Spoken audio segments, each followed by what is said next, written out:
Welcome to Calm Mysteries, a quiet place where forgotten history, lost kingdoms, and unsolved secrets drift softly through time. There is nothing you need to solve, nothing you need to remember. Just listen, relax, and let the past carry you gently into sleep. The last watchman of a fading empire. You stand at your post as the sun bleeds into the western horizon, painting the crumbling walls of the fortress in shades of copper and rust. The irony isn't lost on you. The colors of decay perfectly match the empire itself. Your name is Marcus Gallus, and you are the last watchman of the 3rd Legion, stationed at a fort that once held 300 men, but now shelters only ghosts and memories. The wind carries the scent of wild thyme across the empty parade ground where you once drilled with brothers in arms, their faces now blurred by time like paintings left too long in the rain. 27 years you've stood watch over this forgotten corner of an empire that stopped sending supply wagons 6 seasons ago. The capital, Roma herself, lies 40 days' march to the south, though the last messenger who attempted that journey never returned. That was in the year 763 since the city's founding, though by the Christian reckoning it was 410, and you've lost track of how many months have passed since then. Your fingers trace the pommel of your gladius, the blade your father carried before you, and his father before him. The Gallus family has served Rome for 5 generations, each son taking up the sword as naturally as breathing. Your grandfather fought under Emperor Constantine the Great in the Battle of the Milvian Bridge in 312. He would tell you stories, before his mind wandered into fog, about the vision of the cross, the transformation of an empire from pagan to Christian, the glory days when Rome's word was law from Britannia to Egypt. Those stories feel like myths now, tales from someone else's life. You walk the perimeter as you have every evening for longer than you can remember, your boots following grooves worn into stone by countless circuits. The fort sits on a hill overlooking a valley that was once prosperous farmland. Below, you can see the abandoned villas, their red tiled roofs collapsed, their orchards gone to seed. The farmers fled 7 years ago when the raiders came, barbarians from beyond the Rhine, though calling them barbarians seems less certain now. They farm those same lands, raise their children in those same houses, and they haven't attacked the fort in 3 years. Perhaps they've forgotten you're here. Perhaps they simply don't care. The northern tower tilts at an angle that would alarm any engineer, its foundation undermined by winters you lacked the manpower to repair. You've propped it with timber from the abandoned barracks, but timber rots and stone remembers. The east wall sports a crack you could fit your fist into, running from battlement to foundation like a scar. You've marked its progress with charcoal. It grows 3 fingers wider each year. Your quarters occupy a single room in what was once the centurion's house. A bed, a table, a brazier for warmth, and shelves holding the relics of a disappearing world. There's a bronze bust of Emperor Honorius, the last emperor you received official word from, his weak chin and worried eyes captured in metal. Beside it, a scroll bearing orders dated to the year 406, commanding the 3rd Legion to hold this position at all costs. You've held it, though the Legion numbers only 1 now. A clay lamp burns olive oil. You pressed yourself from the gnarled trees that grow wild in the valley.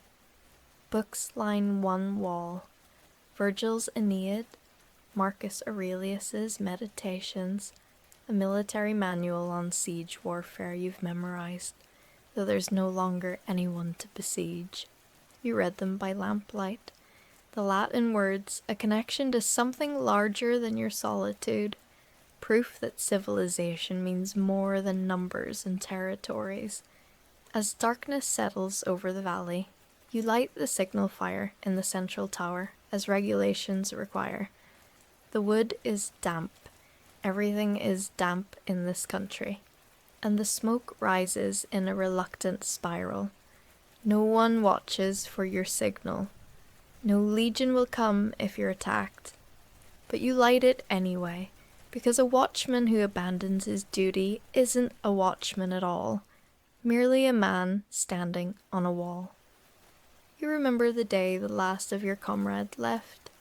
It was spring, 5 years ago, when the crocuses pushed through the melting snow, and Marcus Severus, no relation despite the shared name, finally gave up. There were 3 of you then. Severus, young Lucius, who still believed the emperor would send for them, and you. Severus had shaken your hand with tears in his eyes. "Come with us," he'd said. "The empire is finished. We can make our way south, find work as guards for some merchant, start fresh." You declined. Not out of stubbornness, exactly, though your wife used to joke that stubbornness was the defining trait of the Gallus line. You declined because someone needed to remain. Someone needed to remember what this place meant, what it stood for. An empire isn't just territory and taxes. It's an idea, a belief that law and order can triumph over chaos, that civilization can be built and maintained through sacrifice and duty. If everyone abandons their post, what remains? Lucius had left without a word, his eyes already looking toward a future that didn't include crumbling forts and empty parade grounds. You watched them descend the hill, 2 figures growing smaller against the green valley, until they disappeared into the forest. You haven't seen another Roman soldier since. The fire crackles, sending sparks into the night sky where they join the stars. You've grown skilled at identifying constellations. The bear, the hunter, the 7 sisters. The stars don't know that Rome is falling. They shine with the same indifferent brilliance they've shown for thousands of years, will shine for thousands more after the last Roman name is forgotten. Your dinner consists of barley porridge and dried meat from a deer you trapped 2 weeks ago. You eat at the same table where centurions once planned patrols and reviewed reports, where wine was poured for officers discussing promotions and discipline. The table seats 12. You occupy one corner, your bowl and cup looking lost in the emptiness. After eating, you make your final rounds. The night is clear, unusual for this region, where fog and rain are more common than sunshine. From the north wall, you can see fires in the valley, the settlement the barbarians have built from Roman ruins. You don't hate them. Hate requires energy you can't afford to waste. They're simply people trying to survive, same as you, finding shelter in the bones of something they didn't build and don't understand. Sometimes you wonder what they think of the signal fire that burns each night. Do they tell their children stories about the crazy Roman who refuses to leave his fort? Do they wonder why you stay? Or have you become part of the landscape, as permanent and meaningless as the hills? A wolf howls in the distance, answered by others. The wolves have grown bolder since the village is emptied. You've seen their tracks in the mud near the well, massive prints that suggest animals well fed and unafraid. 2 winters ago, a pack tested the gates, but your spear and torch convinced them to seek easier prey. They haven't tried since. You return to your quarters and open the Meditations, reading by lamplight. Marcus Aurelius writes about duty, about the necessity of doing what's right regardless of recognition or reward. Do the right thing, he writes. The rest doesn't matter. The philosopher emperor, writing from military camps on the Danube frontier 16 centuries ago, understood what you understand now, that sometimes duty is its own reward, its own purpose. Sleep comes slowly, as it usually does. You dream of parades and ceremonies, of legions marching in perfect formation while crowds cheer from marble buildings. You dream of your wife, Livia, who died 8 years ago of a fever you couldn't cure, buried in the small cemetery behind the fort, where 23 graves mark the soldiers who fell defending this place. You dream of your daughter, who left with Livia's sister when she was only 7, heading south to safety you hoped still existed. She'd be 17 now, a woman grown, married perhaps. You'll never know. Dawn arrives with bird song and cold. You rise, wash and water from the cistern, dress in your uniform, tunic, belt and cloak, all maintained with a care that borders on ritual. The uniform makes you what you are. Strip it away and you're just an aging man alone on a hill. But wearing it, you're a representative of something greater, a link in a chain stretching back to Romulus and Remus, forward to a future you hope still includes Rome, even if she looks different than she once did. Breakfast is bread you baked 3 days ago and water.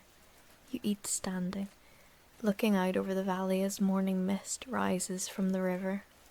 The view is beautiful. Rolling hills, patches of forest, the river winding silver through green fields. It's easy to forget on mornings like this that you're witnessing an ending. Beauty doesn't care about empires. You spend the morning repairing a section of wall where mortar has crumbled.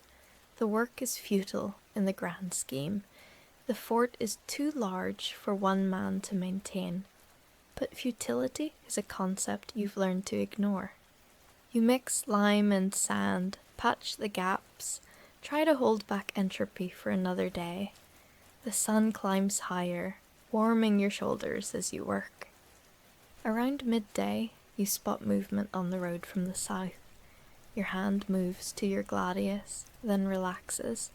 It's a merchant's cart, pulled by a tired ox, driven by an old man you recognize. Quintus comes through perhaps 4 times a year, trading in the scattered settlements that dot this region. He's one of the few people you speak with, a connection to the world beyond your walls. You meet him at the gate, which you open with effort. The hinges rust faster than you can oil them. Quintus climbs down slowly, his joints stiff, and clasps your arm in greeting. Marcus Gallus, he says, his weathered face creasing into a smile. Still standing, I see. Still standing, you agree. What news from the south? His smile fades. Nothing good, I'm afraid. Alaric sacked Roma itself 3 years ago. The city burned. The words hit you like a physical blow. Roma burned. The eternal city, the heart of civilization, put to the torch by barbarian invaders. You'd heard rumors, whispers, but having it confirmed makes it real in a way you weren't prepared for. The emperor, you manage. Honorius sits safe in Ravenna, protected by marshes and walls. Roma was undefended. They say Alaric died shortly after. Fever took him in the south. But the damage is done. You stand silent, absorbing this. Roma burned. The city your family served for 5 generations, reduced to ashes. What does it mean to be a Roman soldier when Roma herself has fallen? Quintus seems to rid your thoughts. The city will rebuild. It always does. Stone and timber can be replaced. But the Empire, he shakes his head. The Empire is just an idea now, scattered across provinces that barely communicate. Here in the north, we're on our own. You trade with him, grain you've harvested from wild wheat for oil and salt he's brought. He doesn't charge you much. You suspect he actually operates at a loss on these visits, motivated by sentiment or pity. Before he leaves, he places a hand on your shoulder. "You should come with me next time," he says gently. "There's nothing left to guard here. The Empire you serve doesn't exist anymore." "Then I'm guarding the memory," you reply. "Someone should." He looks at you with something like sadness, then climbs back onto his cart. You watch him roll away, back toward whatever settlements still survive in this fragmenting world. His words echo in your mind. The Empire you serve doesn't exist anymore. Perhaps he's right. Perhaps you're a fool standing watch over ruins and memories. But what else would you do? Where else would you go? The afternoon passes in routine maintenance, sharpening your gladius, cleaning your armor, tending the small garden where you grow onions and herbs. The work occupies your hands while your mind wrestles with Quindus's news. Roma burned 3 years ago, and you're only learning of it now. The isolation of your position has never felt more complete. Evening comes again, and again you light the signal fire. The routine comforts you, provides structure to days that might otherwise blur into meaningless repetition. You are Marcus Gallus, Watchman of the 3rd Legion, keeper of a flame no one watches for. It's not much, but it's yours. That night you dream of Roma burning. You see flames climbing the Palatine Hill, consuming temples and forums, libraries and homes. You hear screaming, smell smoke, feel heat on your face. You wake gasping, sweat-soaked despite the cold room. The lamp is burned low. You relight it with shaking hands and sit at your table, trying to calm your racing heart. The bronze bust of Honorius stares at you with worried eyes. What a burden, you think, to be emperor when an empire dies, to sit safe in Ravenna while Roma burns, to command legions that no longer exist, to rule territories you can't defend. Perhaps Honorius dreams as you do, haunted by flames and failure. You open the meditations again, searching for comfort. You have power over your mind, not outside events, Marcus Aurelius writes. Realize this, and you will find strength. Outside events, barbarian invasions, collapsing frontiers, burning cities, these are beyond your control. But your mind, your choices, your duty, these remain yours. Days blend into weeks. The crack in the east wall grows wider. The north tower leans further. You patch and repair, shore up and reinforce, fighting a battle you know you'll ultimately lose. But the fighting matters. The effort matters. A man is defined not by his victories, but by what he refuses to surrender. One morning, you find wolf tracks inside the fort. They've jumped the collapsed section of the south wall, explored the empty barracks, marked their territory with urine and scat. You spend 2 days rebuilding that wall section, working until your hands bleed and your back screams. When you finish, you stand atop your repair and shout at the forest, challenging the wolves to try again. No one hears you. No one cares. But you feel better. Summer arrives, bringing heat and thunderstorms. Lightning strikes the North Tower during a spectacular display, starting a fire you extinguish with bucket after bucket hauled from the cistern. The tower survives, barely, its timbers blackened and weak.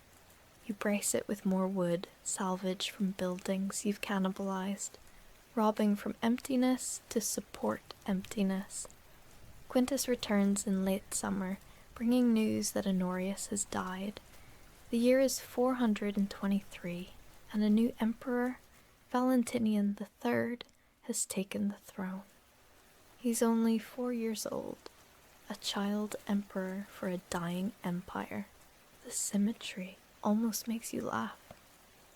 They say his mother really rules, Quintus tells you. Galla Placidia, daughter of Theodosius I. Sharp woman, by all accounts. But what can she do? The western provinces are gone. Britannia, Hispania, Gaul, all controlled by barbarian kingdoms now. Africa is next. Mark my words. And Italia? You ask. Italia survives. Barely. The cities endure, trade continues, people live their lives. But Roma, he shakes his head. Roma is a shadow. Half the population fled. Buildings stand empty. The aqueducts are breaking down. It's sad, Marcus. You should see it while you still can, before it's gone completely. I've seen enough endings, you reply. Autumn comes with its usual abundance. You harvest wild grapes and apples from abandoned orchards, press wine using equipment left behind by farmers. The wine isn't good. You lack the skill, but it's alcoholic, and on cold nights that's enough.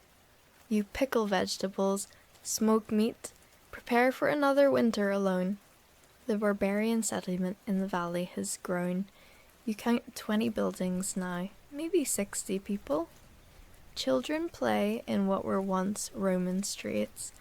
An old woman tends goats on what was probably a senator's summer estate. They're building their own civilization on the ruins of yours, and you can't decide if that's tragic or hopeful. Maybe both. Winter arrives early and hard. Snow falls for 3 days straight, burying the fort under drifts that reach the battlements. You tunnel out, clearing paths to the well and the wood store, working in a white silence, broken only by your breathing and the occasional crack of ice-laden branches. The cold is fierce, invasive, finding gaps in your quarters you thought sealed. You burn more wood than you should, rationing be damned. Freezing to death while preserving fuel reserves would be absurd even by your standards. The fire in your brazier becomes your constant companion, friend, and necessity. You read by its light, write by its light, remember by its light. Your journal, started 20 years ago on a whim, has grown to fill 3 volumes. You page through old entries, reading accounts of patrols and inspections, festivals and ceremonies. There's an entry from the year 406, describing a visit from a tribune who promised reinforcements that never came. Another from 409, noting Livia's death with words so sparse they can't possibly contain the grief you felt. You write a new entry. Year 423. Winter is harsh. Quintus reports Emperor Honorius has died, replaced by a child. The empire I serve exists in name only. I remain at my post because the alternative is meaningless. If I am the last Roman in this place, then I will be the last Roman well. The wolves return during a blizzard. You hear them howling around the walls, see their shadows in the snow.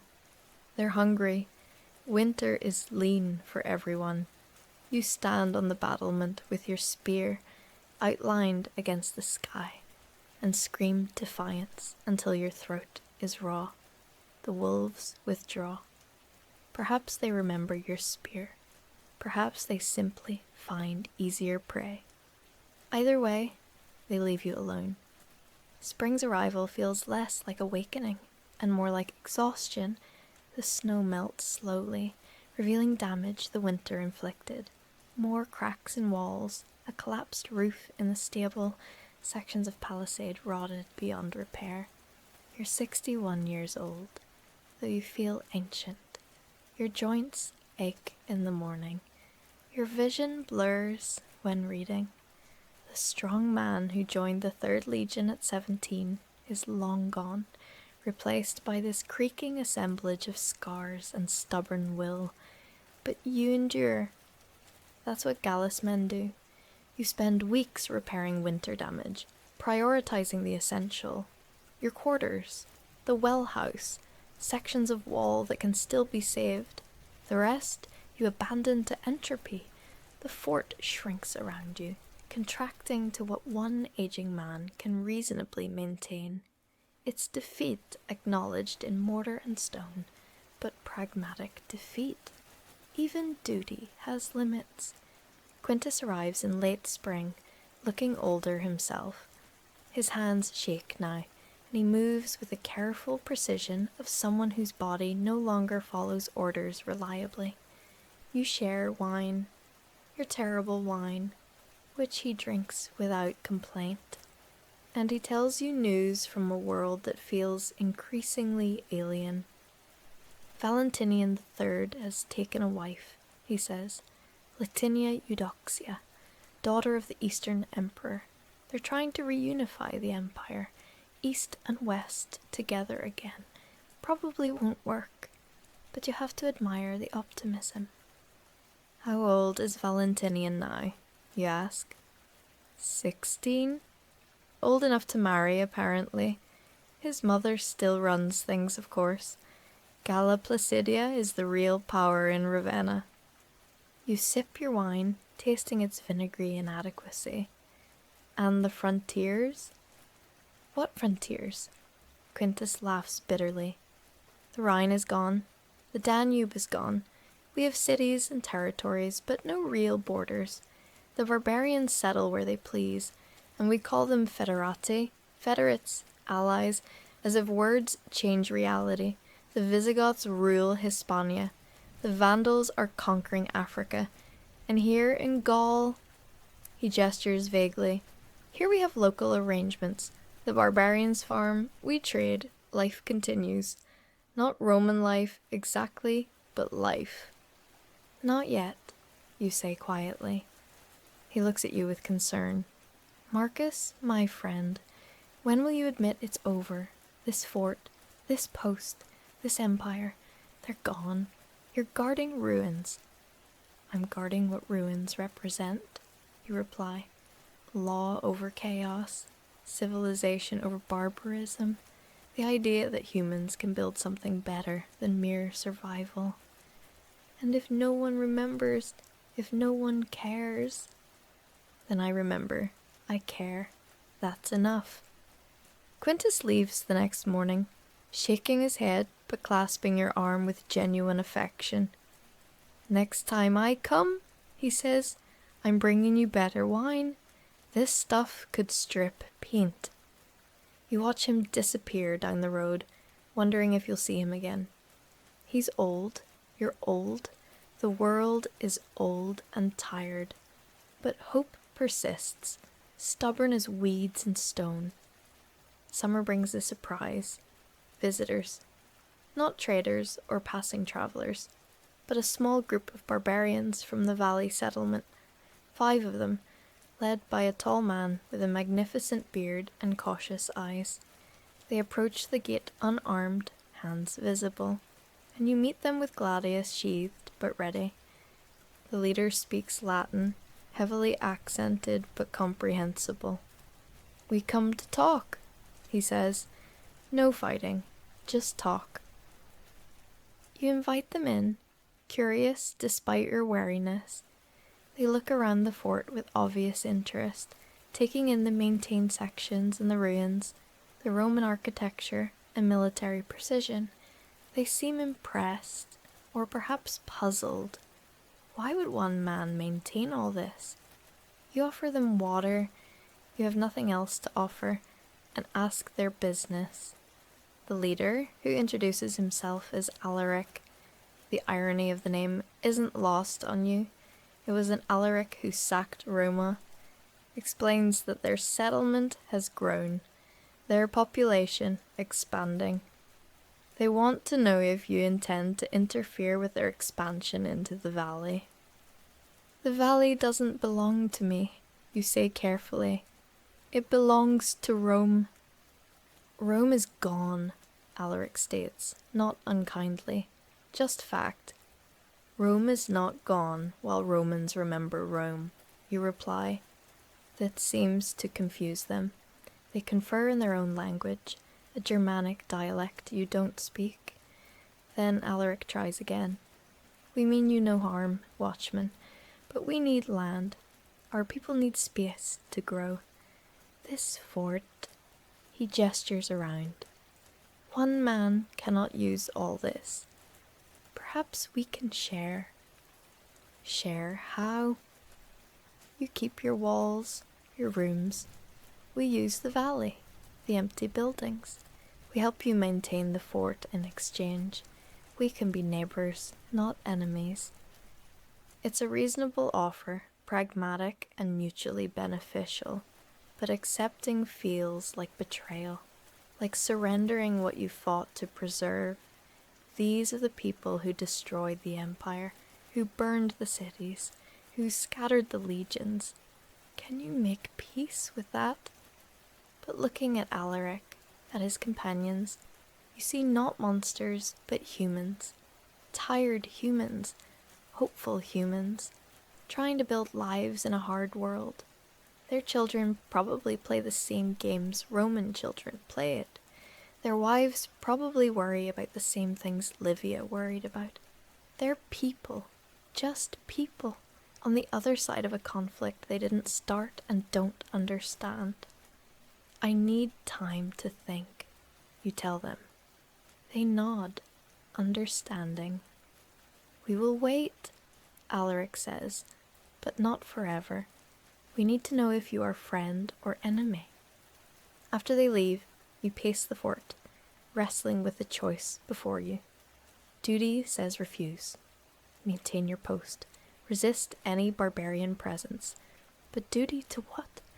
An empire that no longer sends orders, that barely exists, that might already be completely gone. Or duty to something larger, to survival, to pragmatism, to the possibility that civilization can take new forms. You spend days in contemplation, reading philosophy and history, searching for guidance. Marcus Aurelius writes about adaptation, about flowing with circumstance rather than breaking against it. But he also writes about principles, about maintaining virtue regardless of external pressure. Where's the virtue in starving on principle? Where's the wisdom in dying alone when cooperation offers survival? But where's the honor in surrendering what 5 generations of Gallus men died to defend? The crack in the east wall grows wider. You've stopped measuring it. The north tower leans at an angle that will soon be critical. The wolves watch from the forest, waiting. The empire crumbles around you, whether you acknowledge it or not. In the end, you make your decision based on a simple question. What would help Rome more? A watchman who dies defending an empty fort? Or a watchman who preserves Roman knowledge and culture by sharing it with those who come after? You send word through a valley farmer that you'll meet with Alaric again. This time, the conversation is longer, more detailed. You establish boundaries. Certain buildings remain yours. Certain protocols must be followed. They agree to help maintain the walls, to respect the signal fire you light each night, to learn Latin if you'll teach them. In exchange, they can settle in the abandoned barracks, use the parade ground for their livestock, draw water from the well. It's not surrender, you tell yourself. It's adaptation. It's ensuring that something survives. The change happens gradually. barbarian families move into the fort, bringing life to spaces long empty. Children run through corridors where legionaries once marched. Women hang laundry where standards once flew. The sounds of daily life, cooking, conversation, laughter, fill the silence you've endured for years. It's strange, it's uncomfortable, it's also, unexpectedly, welcome. You teach Latin to anyone interested. Alaric's oldest son, a serious boy of 12, proves an excellent student. He asks questions about Rome, about the Empire, about why you stayed when everyone else left. You try to explain duty, honor, the importance of remembering. He listens with an intensity that suggests understanding, even if comprehension remains incomplete. Were Romans better than us? He asks one day. Romans were just people, you reply. Like you, like everyone. But we built something. Laws, roads, aqueducts, books. We built civilization. That's what made us Roman, not blood or borders. Can we be Roman too? The question catches you off guard. Can barbarians become Romans? It seems contradictory, impossible. But then you remember that Rome itself was built by outsiders. Sabines, Etruscans, conquered peoples who became citizens. Roman citizenship was never purely about ancestry. It was about adopting Roman culture, Roman law, Roman values. Yes, you say slowly, you can be Roman too, if you want to be. Quintus nearly falls off his cart when he arrives to find the fort bustling with activity. Barbarian children scatter before his ox. Alaric's wife offers him bread fresh from an oven she's built in the old cookhouse. You meet him at the gate, grinning at his expression. Marcus Gallus, what have you done? He demands. Adapted, you reply. Survived. Preserved what can be preserved. He looks around, taking in the mixed settlement, barbarian families living in Roman structures, maintaining Roman walls, learning Roman language. He struggles for words. This is not what I expected. Me neither, you admit, but it works. Over wine, Quintus brought good wine this time, true to his word. You explain the arrangement. He listens, his expression cycling through disbelief, concern, and finally something like approval. You might be crazy, he says, but you might also be a genius. This is what the Empire should have done decades ago. Integrate instead of fight. Teach instead of kill. Make Romans instead of making enemies. It's too late for the Empire, you say. But maybe not too late for the idea of empire. The years that follow are the fullest of your life since Livia died. The fort becomes a true community, Roman and barbarian mixed together. You're still the watchman, still light the signal fire each night, still maintain your post. But now you have help, company, purpose, beyond mere stubbornness. You teach Latin and Roman history. You share Roman engineering techniques, how to build proper drains, how to mix mortar that actually lasts, how to design structures that outlive their builders. In exchange, you learn barbarian skills, their hunting techniques, their herbal medicine, their storytelling traditions.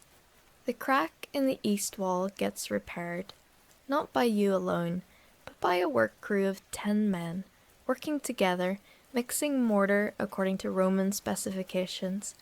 The North Tower is dismantled and rebuilt, straight and strong. The fort, after years of decline, begins to recover. Valentinian III dies in the year 455, murdered by his own soldiers. The news reaches you months later through Quintus. The Western Empire now cycles through emperors with dizzying speed. Petronius Maximus, Avitus, Majorian, names you barely learn before they're replaced. The political structure you served has become farce, emperors rising and falling like waves. But in your fort, Roman civilization persists in hybrid form. Alaric's son, you've taught him to read Virgil, asks if he can take a Roman name. You suggest Lucius, after the young soldier who left years ago.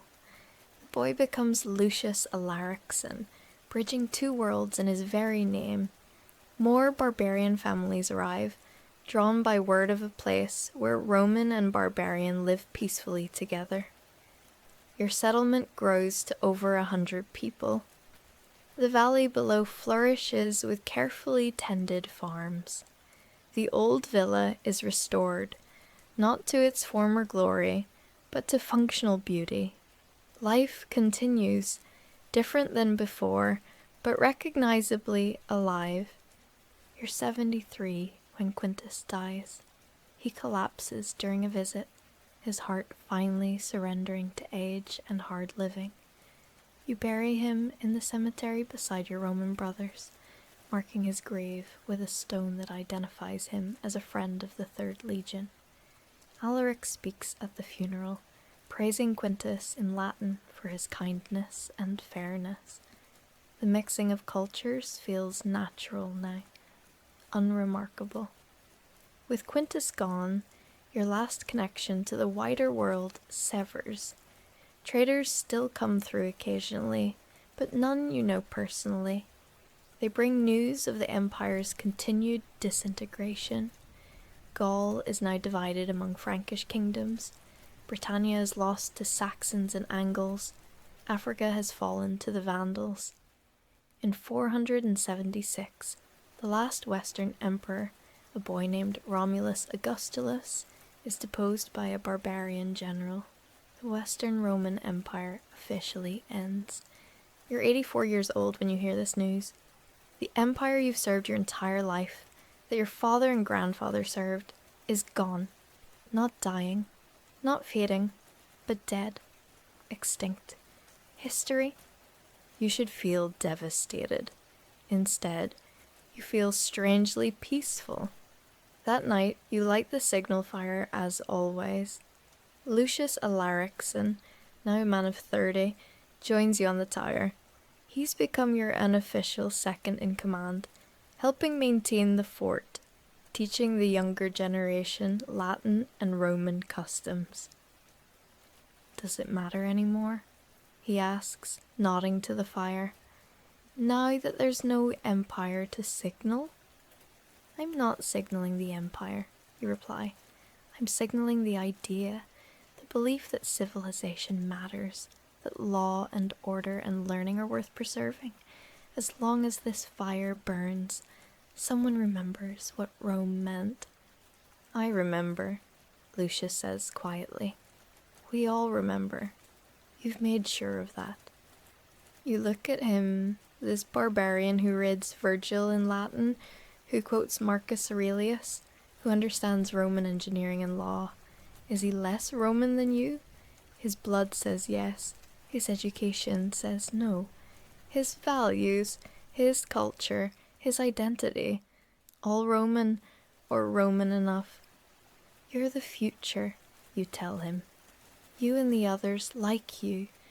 The empire is gone, but what it represented can survive in you, can be passed on to your children. That's what Watchmen do. We guard what matters so it can continue. He nods, understanding. Below, the fort settles into evening routine. Families prepare dinner. Children finish chores.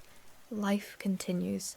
Different than you imagined, but alive, vital, meaningful. You're 91 when your body finally begins its true decline. The joints that ached now barely function. Your vision dims. Your hearing fades. You move slowly, carefully, an ancient man in an ancient fort, but your mind remains sharp and your purpose unchanged. You train Lucius to take over fully as Watchman. You show him everything: how to maintain the walls, how to light the signal fire, how to settle disputes using Roman law, how to preserve what deserves preservation. He learns eagerly, respectfully, asking questions that show he understands, not just the mechanics, but the meaning. On a cool autumn evening in your 92nd year, you climb the tower for the last time. Your legs tremble with effort. Lucius wants to help, but you wave him off. This is your duty, your ritual, and you'll complete it yourself. You light the signal fire, watching flames climb into darkening sky. Below, the fort thrives, a community of 200 people, Roman and barbarian intermixed, speaking Latin and Germanic languages, following Roman law modified by barbarian custom. It's not the Rome you knew, but it's Rome nonetheless, transformed and continuing. You think of your father, your grandfather, all the Gallus men who stood watch before you. You think of the Third Legion, of brothers in arms long dead, of the empire that consumed your life and gave it meaning. You think of Livia, of your daughter, somewhere in the south, of everyone you've lost, and everyone you've found. The signal fire burns bright. Someone will always watch for it, even if they no longer know exactly what it represents. That's enough. That has to be enough. As stars emerge above and life continues below, Marcus Gallus, last watchman of the Third Legion, guardian of a fading empire, keeper of a dying flame, finally allows himself to rest. The watch will continue. The fire will burn. Rome will be remembered. And in being remembered in some essential way, Rome will survive. Welcome to Calm Mysteries, a quiet place where forgotten history, lost kingdoms, and unsolved secrets drift softly through time. There is nothing you need to solve, nothing you need to remember. Just listen, relax, and let the past carry you gently into sleep. The hour before history changed forever. You stand in the shadowed corner of a cramped printing shop in Mainz, Germany, watching Johannes Gutenberg pace back and forth across worn floorboards that creak with every step. The year is 1455, and the morning light filtering through the single window catches particles of dust and paper fibers suspended in the air like tiny constellations. You've been here since before dawn, observing the final preparations for something that will reshape human civilization, though the man before you doesn't yet grasp the full magnitude of what he's about to unleash upon the world. The printing press dominates the room, a contraption of wood and metal that looks more like an instrument of torture than a gateway to enlightenment. Gutenberg runs his ink-stained fingers along its frame, checking every screw, every plate, every carefully positioned piece of movable type.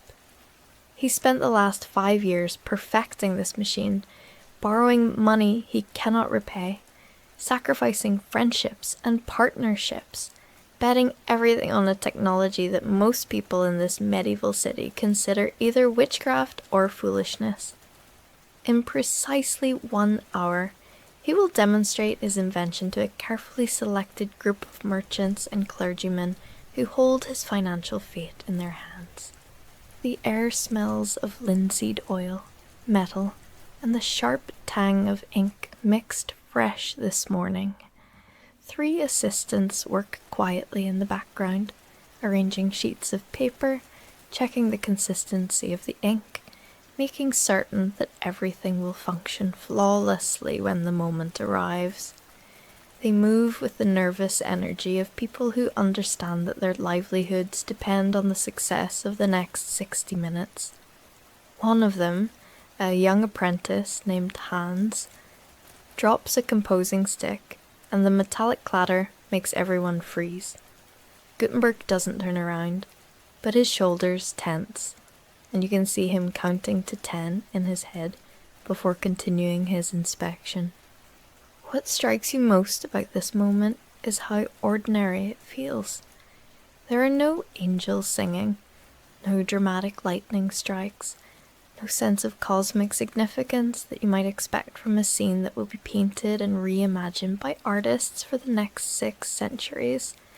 Instead, there's just a middle-aged man with thinning hair and permanent worry lines creased into his forehead, trying to solve a series of mundane technical problems before an audience arrives.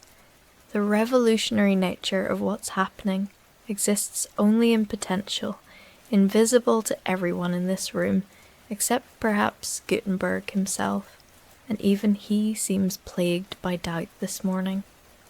The printing press that will change everything started as an adaptation of wine press technology, the kind used throughout the Rhine Valley to crush grapes.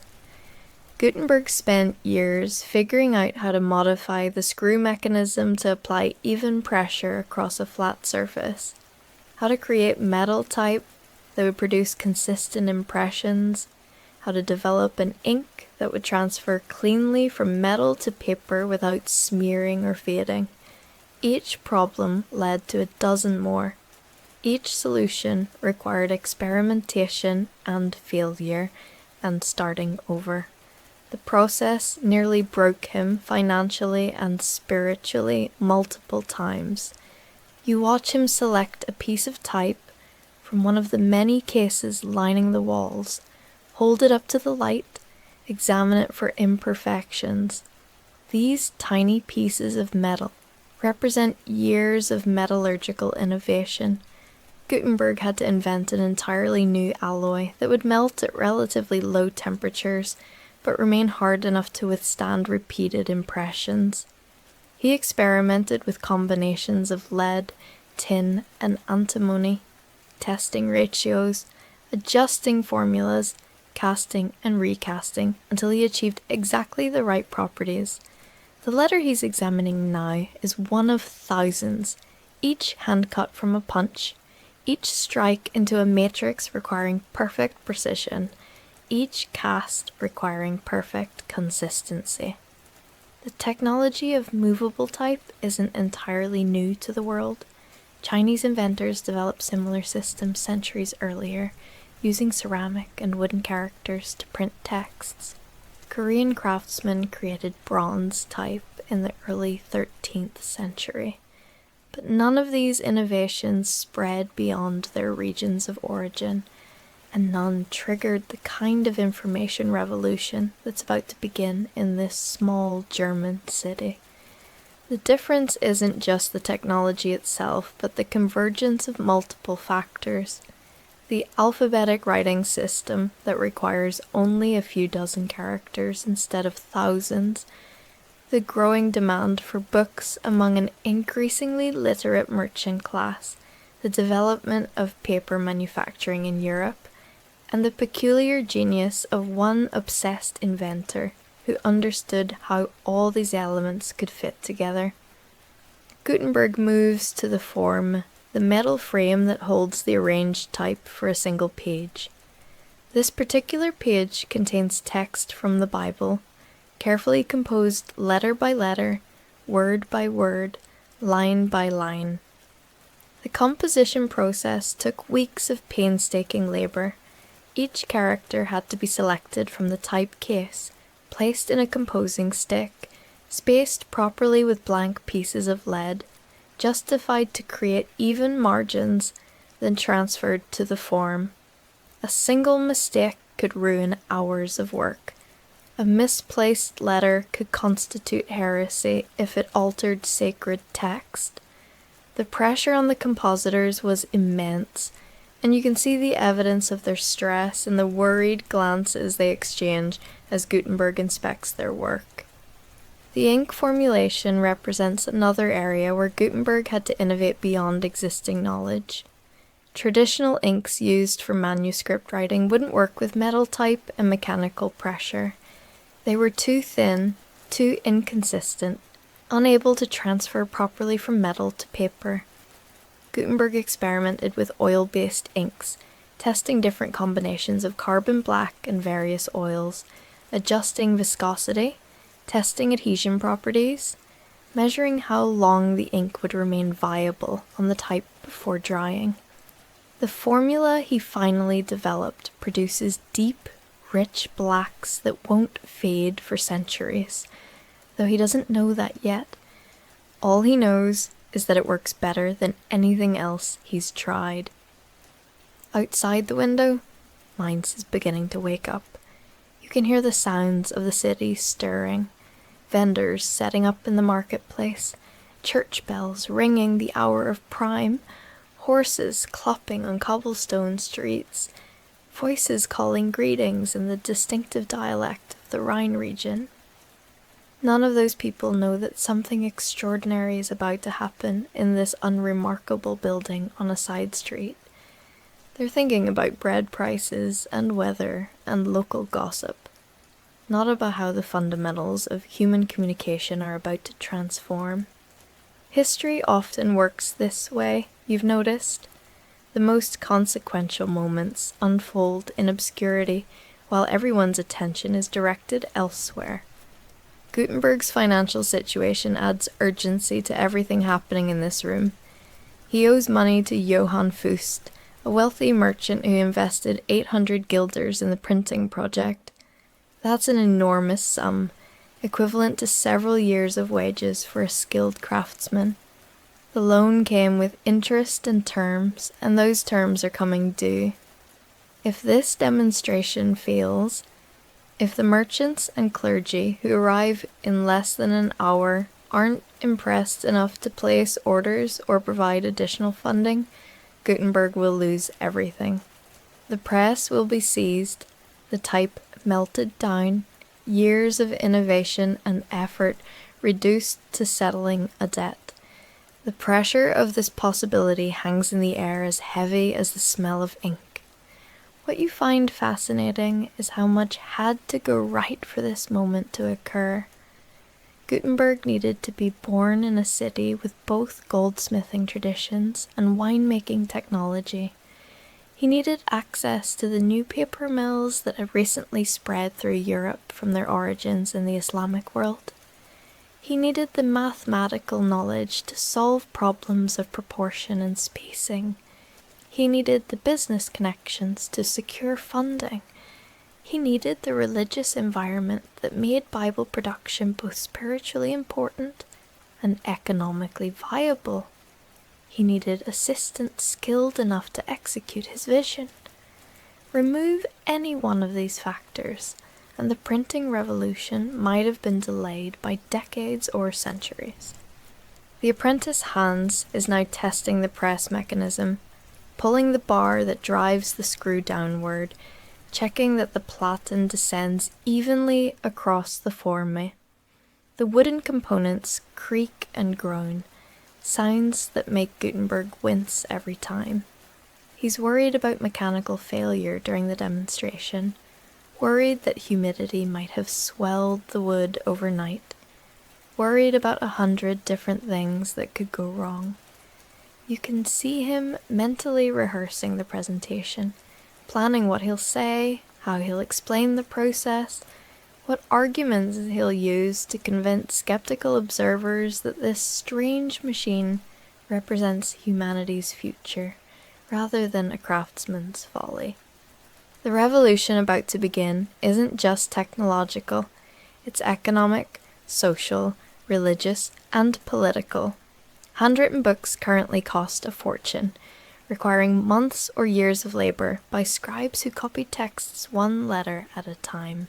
A single Bible might cost as much as a farm, making book ownership possible only for the wealthy, the church, or universities.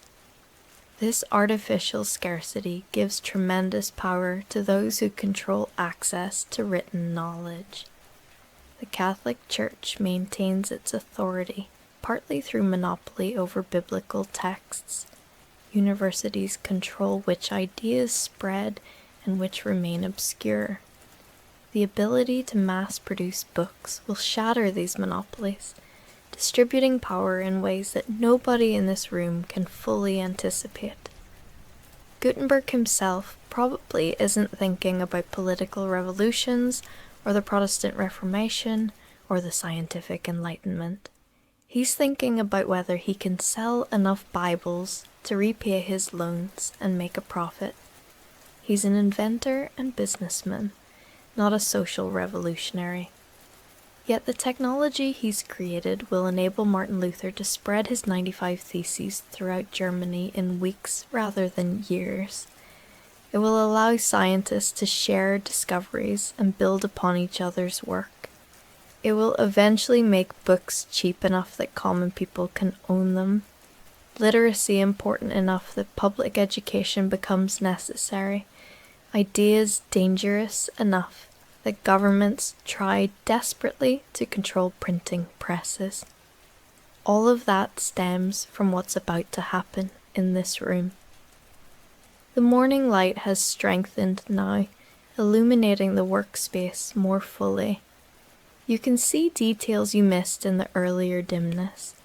The worn spots on the press where hands have gripped it thousands of times during testing, the stains on the floor where ink has spilled and been cleaned imperfectly, the exhaustion in the faces of the assistants who've probably been here all night preparing. There's a vulnerability to this scene, a sense of how fragile innovation really is. If Gutenberg had died of plague 5 years ago, someone else might have eventually invented movable type printing, but perhaps not for another generation. How many other inventions were lost because the right person died at the wrong time, or couldn't secure funding, or simply gave up when the problem seemed insurmountable? Hans announces that the press is ready for a test run. Gutenberg nods and the assistants spring into action with practiced coordination. One applies ink to the type using leather balls stuffed with wool, dabbing carefully to ensure even coverage without excess that might cause smearing. Another positions a sheet of paper on the tympan, the hinged frame that will hold it in place during printing. A third checks the registration marks that ensure the paper aligns correctly with the type. These preparations have been refined through countless trial runs, each revealing some new problem to solve, some adjustment to make. The process looks smooth now, but you know it represents hundreds of hours of failure and learning. Gutenberg steps back, allowing his team to work without interference, though his hands clench and unclench at his sides.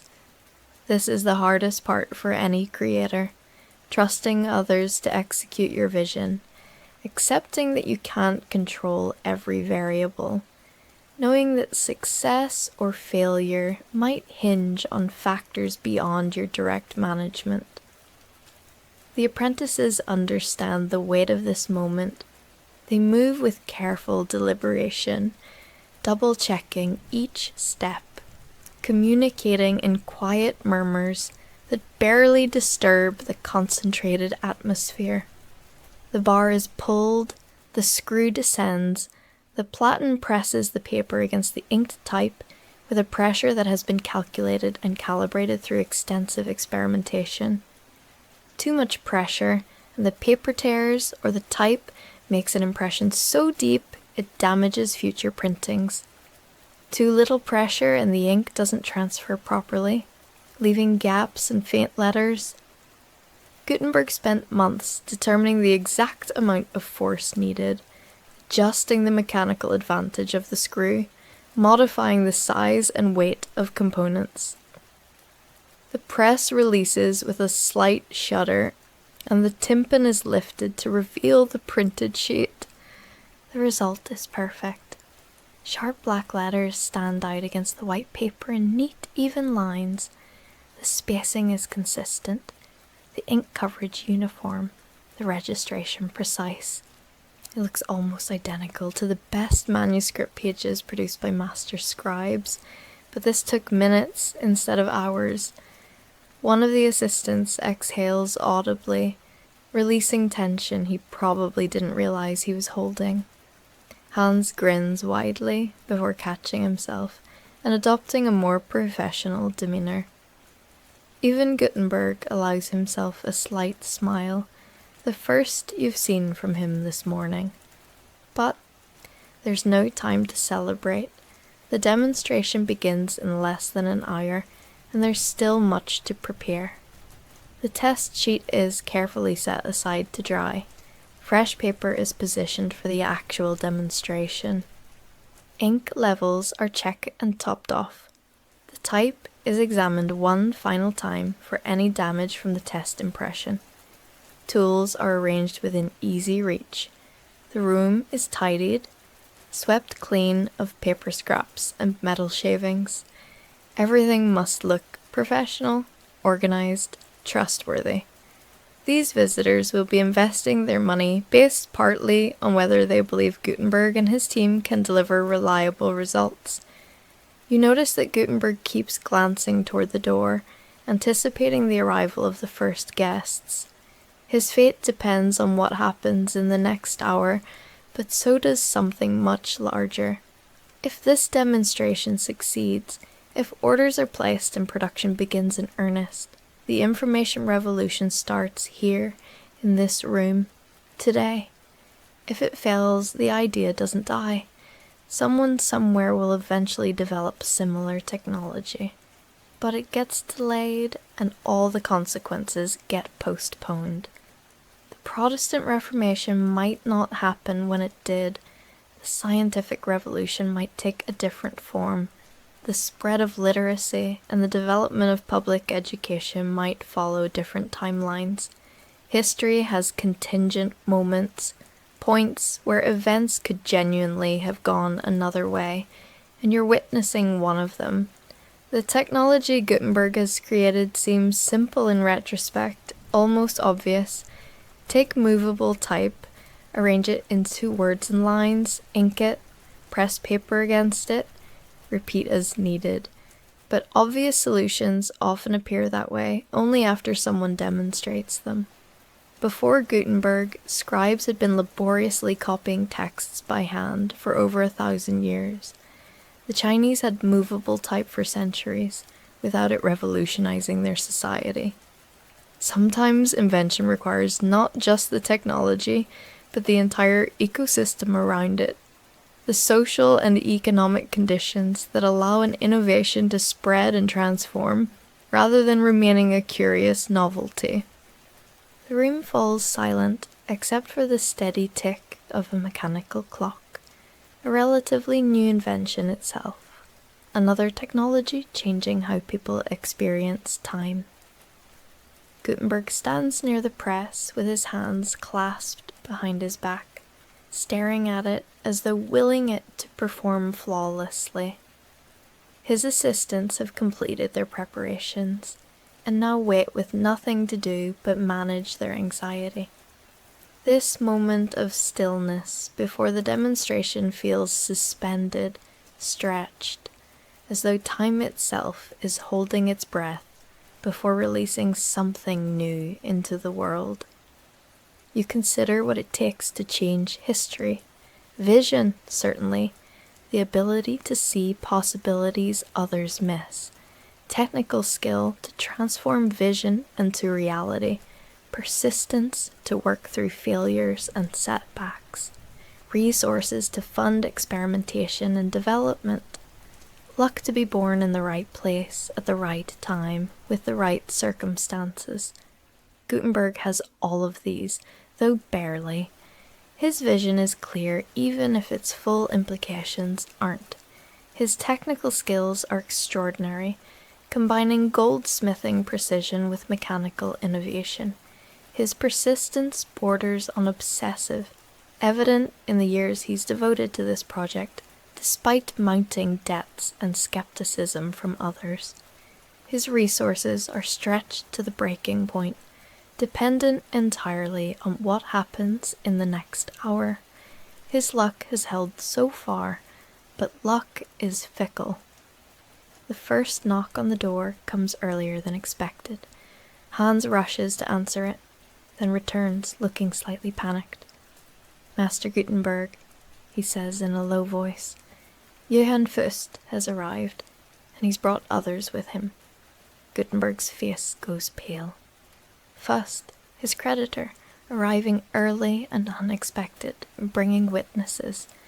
This could mean many things, none of them good. Perhaps Fust has lost patience and is here to seize assets. Perhaps he's brought competitors to steal the technology.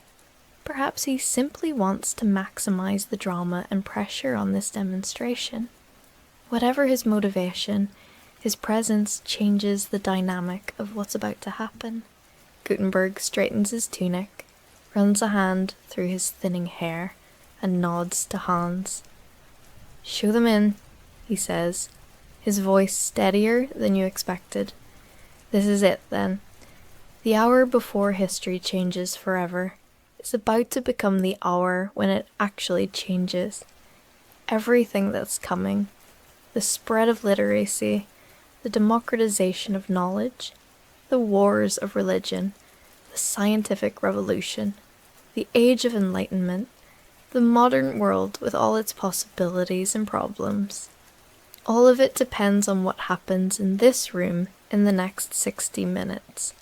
The weight of that significance seems to press down on the space like the platen of the printing press itself. Invisible but palpable. The door opens and Johann Fust enters first, a prosperous merchant dressed in fine wool and expensive leather, his bearing confident and slightly aggressive. Behind him come half a dozen others, 2 clergymen in their distinctive robes, 3 merchants who eye the printing press with a mixture of curiosity and skepticism, and a university scholar whose presence suggests Fust has been thorough in assembling a diverse audience. They spread out in the limited space, examining the equipment, the stacks of paper, the cases of type, their expressions revealing little about their thoughts. Gutenberg steps forward to greet them, and you can see him transform. The worried, anxious inventor disappears, replaced by a confident presenter who's clearly rehearsed this moment many times. "Gentlemen," he begins, his voice carrying well in the confined space, "thank you for coming. What you're about to witness will change the world of books forever." It's a bold claim, perhaps too bold, but he delivers it with such conviction that even the skeptical merchants lean forward slightly, interest piqued despite themselves. What follows is a demonstration of technical mastery that goes beyond mere mechanics. Gutenberg doesn't just show them a machine that prints, he tells them a story about what printing means, about the future it enables, about the opportunities it creates for everyone in this room. He speaks about monasteries where monks spend their entire lives copying a single Bible, about the cost of books putting knowledge beyond the reach of common people, about the errors that creep into hand-copied text as fatigue and inattention lead scribes astray. He speaks about a world where books might be affordable, where libraries could stock hundreds or thousands of volumes instead of dozens, where students could own textbooks instead of sharing a single copy among many. The clergymen exchange glances. The idea of cheap, widely available Bibles could be either wonderful or threatening depending on one's perspective. Easier access to scripture might strengthen faith, or it might encourage dangerous interpretations unmediated by church authority. You can see them wrestling with these implications as Gutenberg continues his presentation. The merchants are doing their own calculations, thinking about markets, profit margins, competition with scriptoriums, the capital required to establish printing shops. The scholar listens with the particular intensity of someone who lives and breathes the written word, someone who understands immediately how transformative this technology could be for education and scholarship. Then comes the practical demonstration. Gutenberg explains each step as his assistants perform it, selecting type from the cases, composing it into lines, locking the forme, applying ink, positioning paper, adjusting the press, pulling the bar, lifting the platen, revealing the finished sheet. The process takes perhaps 10 minutes from start to finish, and when the printed page emerges, crisp and clear and identical to a hand-scribed manuscript, a visible ripple of amazement passes through the observers. One of the merchants actually gasps. The scholar reaches out as if to touch the page, then draws his hand back, not wanting to smudge the fresh ink. "How many of these can you produce in a day?"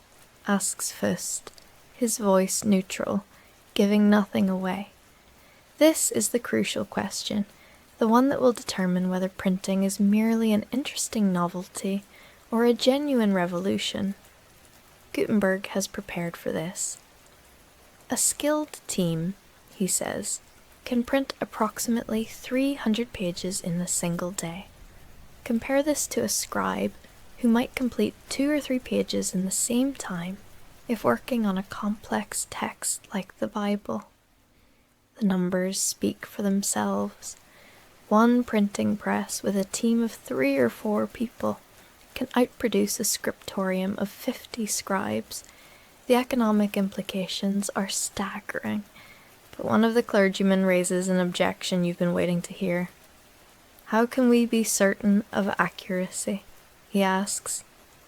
With hand copying, each scribe reads and understands the text. With your machine, errors could be multiplied hundreds of times before anyone notices. It's a valid concern, and Gutenberg addresses it seriously. The composition process requires the same careful attention as scribing, he explains. But once the type is set and checked for accuracy, every impression will be identical. No copyist fatigue, no attention lapses, no degradation of quality as the day progresses, and any necessary corrections can be made to the type itself, affecting all subsequent impressions. The scholar speaks up for the first time. "May I examine the type more closely?" Gutenberg nods, and one of the assistants brings over a case of letters. The scholar studies them with evident fascination, noting the precision of the casting, the consistent height of the letters, the quality of the metal alloy. "Remarkable," he murmurs. "Truly remarkable. This represents years of metallurgical experimentation, does it not?"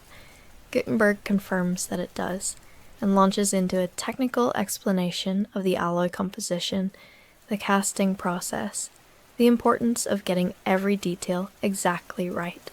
The scholar nods along, clearly appreciating the sophistication of what he's seeing. The merchants huddle together briefly, conferring in low voices. You can see them gesturing toward the press, toward the printed sheets, running through mental calculations. When they turn back to Gutenberg, the eldest among them asks about costs, the expense of setting up a printing operation, the price of paper and ink, the wages for skilled workers, the cost per book compared to manuscript production. Gutenberg has numbers ready for all of this. He's done his homework, prepared estimates and projections, thought through the business model from every angle. The books will still be expensive by common standards, but dramatically cheaper than manuscripts, and the profit margins for early adopters could be substantial. Fust has been silent throughout much of this, watching and listening with an unreadable expression. Finally, he speaks. "Show us the Bible," he says simply. Gutenberg nods to Hans, who carefully brings out several completed sheets from the Bible project. printed weeks earlier as test runs. The pages are works of art in themselves, double columns of Gothic type, carefully justified with space left for illuminated initials to be added by hand later. The text is the Vulgate, a Latin Bible familiar to every educated person in the room. The quality is immediately apparent, comparable to the finest manuscript Bibles produced by the best scriptoriums in Europe. One of the clergymen takes the pages with reverent care, reading portions aloud to check accuracy, examining the letter formation, the consistency of the ink, the spacing and layout. He compares it to a manuscript Bible he's brought with him, setting the pages side by side. The similarity is striking, except the printed version has a mechanical perfection that no human hand could quite achieve. Every letter of the same type is identical, the spacing mathematically consistent, the lines absolutely straight. How long to print an entire Bible? He asks. Gutenberg estimates that once the type is fully set, a process that will take several months, they could print a complete Bible in a matter of weeks, multiple copies running simultaneously.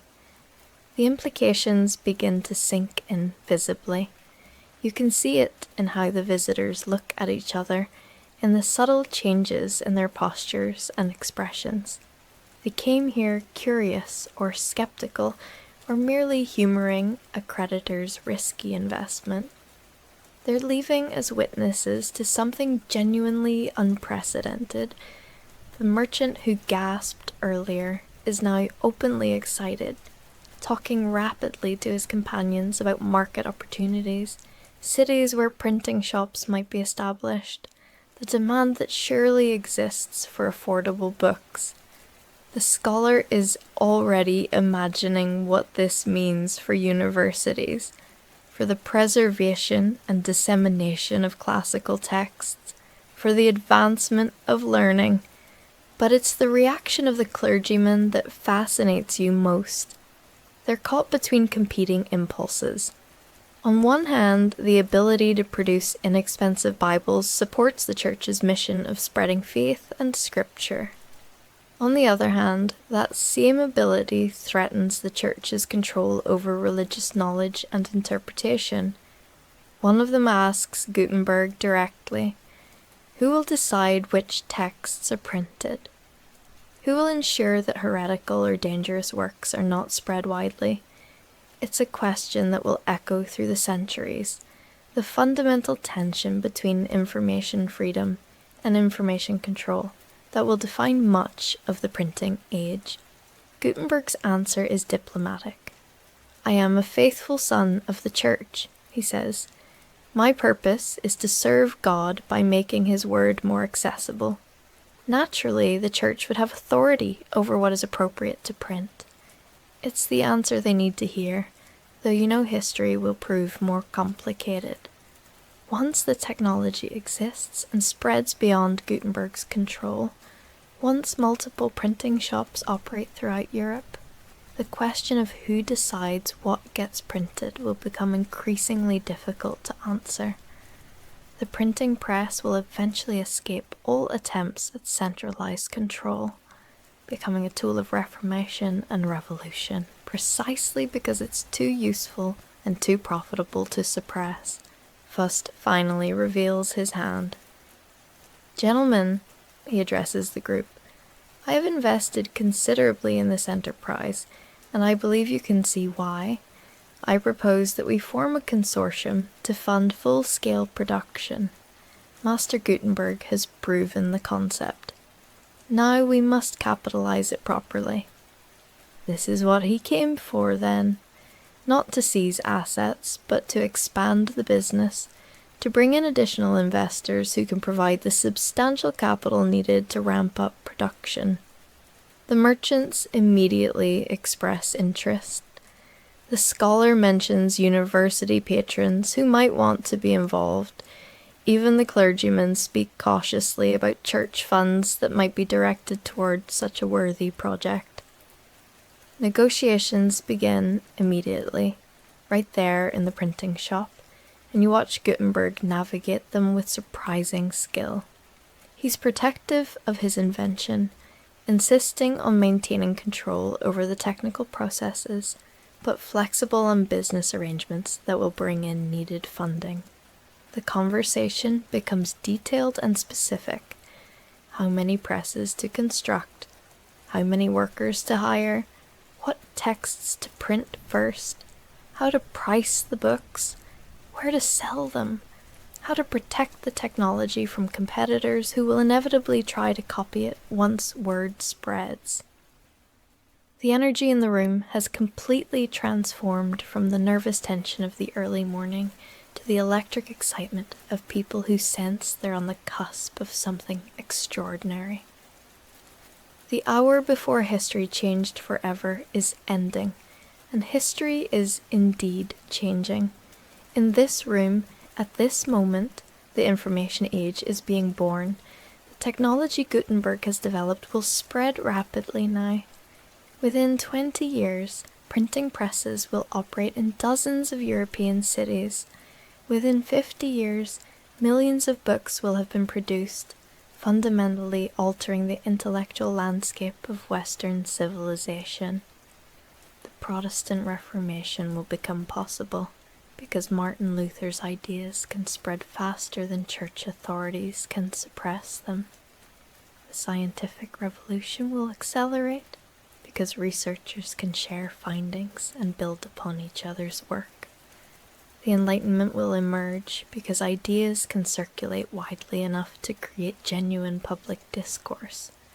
But all of that still lies in the future. Right now, in this moment, there are just 11 people in a printing shop in Mainz making plans and agreements, excited about business opportunities and technical possibilities, not fully grasping that they're participants in one of the genuine turning points of human history. You watch them huddle around tables covered with documents, sketching out partnership terms, calculating investments and projected returns, their voices overlapping in enthusiasm and disagreement and negotiation. Outside the window, Mainz continues its ordinary day, unaware that everything is about to change. Gutenberg catches your eye for just a moment, and in his expression you see something unexpected, relief mixed with something like sorrow. He's about to succeed beyond his wildest financial dreams, but success means losing exclusive control of his invention, sharing credit and profits with partners, watching his creation spread beyond his ability to guide it. Every innovator faces this moment eventually, the point where their creation takes on a life of its own, where it belongs to the world rather than to them. For Gutenberg, that moment is now. The negotiations continue through midday and into the afternoon, breaking only briefly for a simple meal brought in from a nearby tavern. The papers being drafted will formalize the partnership, establish the financial structures, outline the production plans. Gutenberg's assistants listen from the edges of the room, understanding that their own futures are being determined by these agreements. Hans looks particularly anxious, worrying perhaps whether he'll have a place in the expanded operation or whether new, more experienced workers will replace him. The technology of printing is simple enough that skilled craftsmen can learn it, which means the initial team who helped develop it have no guarantee of continued employment. One detail that emerges during the negotiations fascinates you. The partners decide that their first major project after the Bible will be a printed edition of Letters of Indulgence, the controversial church documents that promise reduction of time in purgatory in exchange for donations to church projects. These letters are currently handwritten by clerks, a labour-intensive process that limits how many can be issued. printing them will make them vastly more available, generating substantial revenue for both the church and the printing partnership. Ironically, the mass production of indulgences will help fund the printing industry, and the printing industry will later enable Luther's critique of indulgences to spread throughout Europe, contributing to the Protestant Reformation. History works in paradoxes sometimes, using tools created for one purpose to accomplish something entirely different. By late afternoon, the basic terms have been agreed upon. Faust will increase his investment. The merchants will contribute capital in exchange for ownership shares. The church will provide both money and exclusive contracts for certain types of religious texts. The scholar will help recruit university customers and may even arrange for the printing of classical texts for educational use. Gutenberg will maintain technical control and receive a percentage of profits in addition to a salary that will finally provide him with financial security after years of poverty and debt. Everyone leaves satisfied that they've struck a good deal, though the real winners are impossible to determine yet. Some of these investors will make fortunes. Others will be ruined by competition and market changes they can't predict. As the visitors depart, shaking hands and making promises to return with contracts and additional capital, the printing shop feels simultaneously empty and full. Empty of the energy and excitement that filled it during the demonstration and negotiations, but full of potential. Heavy with the weight of what's been set in motion. Gutenberg stands by the press, one hand resting on its frame, looking exhausted but unburdened. His assistants begin cleaning up, organizing papers, checking equipment, returning to the familiar routines that will now serve a vastly expanded purpose. You reflect on what you've witnessed. The hour before history changed forever turned out to be less dramatic than myth might suggest, more about business negotiations than the world-changing revelations. Yet, that's often how genuine historical change works. Not with grand speeches and obvious turning points, but with practical people solving practical problems, making deals, trying to turn innovations into sustainable enterprises. The printing press succeeds not just because it's technically impressive, but because it makes economic sense, because it serves existing needs while creating new possibilities, because it fits into networks of capital and labor and expertise that can support its spread. The immediate future is predictable enough. Presses will be built, workers trained, books printed and sold. Within months, Gutenberg's operation will expand beyond this single building. Within a year or two, other craftsmen will figure out the basic principles and establish competing shops. Within a decade, the technology will have spread to Italy, France, the Netherlands, Spain. The exact details will vary. Different designs, different business models, different market focuses. But the fundamental transformation will be universal wherever printing takes root. The era of manuscript culture, which has defined literate civilization for millennia, will end with surprising speed. The longer-term consequences are harder to predict, though you have the advantage of knowing how things actually unfold. The printing press will eventually contribute to the rise of vernacular languages as serious literary mediums, because printing makes it economically viable to produce books in languages other than Latin. It will accelerate the standardization of spelling and grammar, because printers need consistency and readers grow accustomed to it. It will help create national literatures and national identities. It will enable the development of newspapers and periodicals, changing how people receive information about current events. It will make education more accessible, and uniform, supporting the emergence of public schooling. It will even influence the development of silent reading, as the abundance of books makes it common for people to read alone, rather than always in groups where one person reads aloud to others. But perhaps the most profound change will be more subtle and pervasive. The transformation of human consciousness that comes from living in a print-saturated world. People who grow up with abundant access to books think differently than people in primarily oral cultures. They develop different cognitive skills, different ways of organizing knowledge, different relationships to authority and tradition. Print enables complex arguments that can be revisited and analyzed rather than memorized and recited. It creates private intellectual space where individuals can engage with ideas without social mediation. It makes possible the very concept of the autonomous individual thinker that will become central to Enlightenment philosophy. None of this happens immediately or directly, but all of it stems ultimately from the technology being finalized in this room this afternoon. Gutenberg dismisses his assistants for the evening, telling them to rest because tomorrow they begin ramping up production in earnest.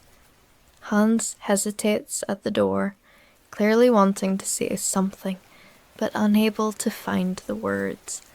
Gutenberg notices and smiles tiredly. "You did well today, Hans," he says. "You'll have a permanent place here as long as you want it." The young apprentice's face brightens immediately, and he leaves walking taller than before. Small kindnesses and moments of triumph reveal character, and Gutenberg has shown himself to be not just an inventor and businessman, but a decent human being who remembers those who helped him when success was uncertain. Alone now, except for you, Gutenberg returns to the press one final time. He runs his hands over it almost affectionately, this machine that consumed years of his life and nearly destroyed him financially, this culmination of all his skills and knowledge and stubbornness. "I wonder," he says quietly, perhaps to himself or perhaps to you, what the world will look like 100 years from now, when books are commonplace and every city has printing shops. It's a reasonable question, though even his imagination probably cannot conceive of just how different that world will be. He cannot imagine newspapers and novels and scientific journals and dictionaries and encyclopedias and technical manuals and mass-market paperbacks and all the other forms that printed text will eventually take. The setting sun streams through the window now, painting everything in warm gold and deep shadow. The day that began with anxiety and uncertainty ends with accomplished fact and confident plans for the future. The hour before history changed forever has passed into the hour when it actually changed, and then into the hours when the change begins to propagate outward, rippling through society in waves that will take generations to fully manifest. You feel a sense of completion, of having witnessed something genuinely important, not because of dramatic events, but because of the quiet determination of one man and the practical support of others who saw the value in his vision. This moment will be remembered and celebrated and mythologized. Paintings will depict Gutenberg at his press, usually showing it more elegant and refined than the actual utilitarian machine standing before you. Statues will be erected in his honor. The printing press will become a symbol of human ingenuity and the power of technology to transform civilization. Scholars will write countless dissertations about the impact of print culture. All of that future commemoration feels almost absurd here in the dusty workshop, with its smell of ink and oil and worn floorboards creaking underfoot. heroes of history are just people. You're reminded once again, people with financial pressures and technical problems and normal human concerns, who happen to be in the right place at the right time with the right combination of skills and persistence to change everything. Gutenberg extinguishes the lamps as darkness fully claims the city outside. The press becomes a dark silhouette against the fading light from the window. Tomorrow it will roar back to life, beginning the work of mass-producing knowledge. But tonight it rests, its revolutionary purpose accomplished simply by existing, by being possible, by proving that human communication need not be limited by the speed of scribal hands. You prepare to leave, to step out of this moment and back into your own time, carrying with you the memory of the hour before history changed forever. An hour that turned out to be filled not with thunder and lightning, but with technical demonstrations and business negotiations and the quiet satisfaction of work well done. Just before you go, Gutenberg speaks one more time into the darkness. They'll remember the press, he says, but they should remember this. The hardest part wasn't the invention. The hardest part was believing it could work, and continuing to believe it through all the failures and setbacks and people saying it was impossible.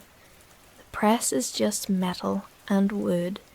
The real invention was the refusal to accept that things had to stay as they'd always been. It's the most profound thing he's said all day, and maybe the most important.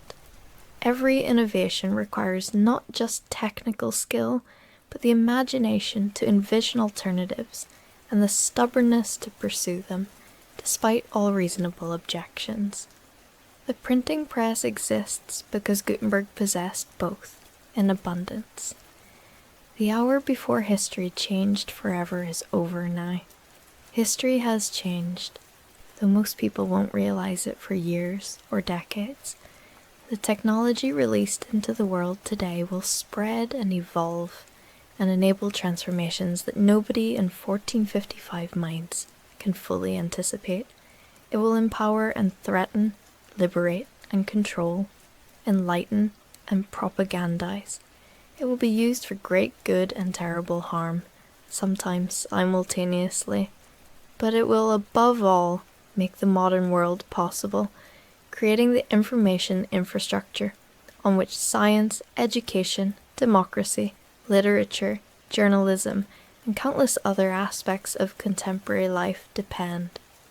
All of that stems from this moment, this place, this machine, this man who refused to accept limitations on human communication. As you step out into the medieval night, leaving Gutenberg alone with his press and his thoughts, you carry with you profound respect for how much one dedicated person can accomplish, and how completely the world can change in a single hour when preparation meets opportunity and innovation meets implementation.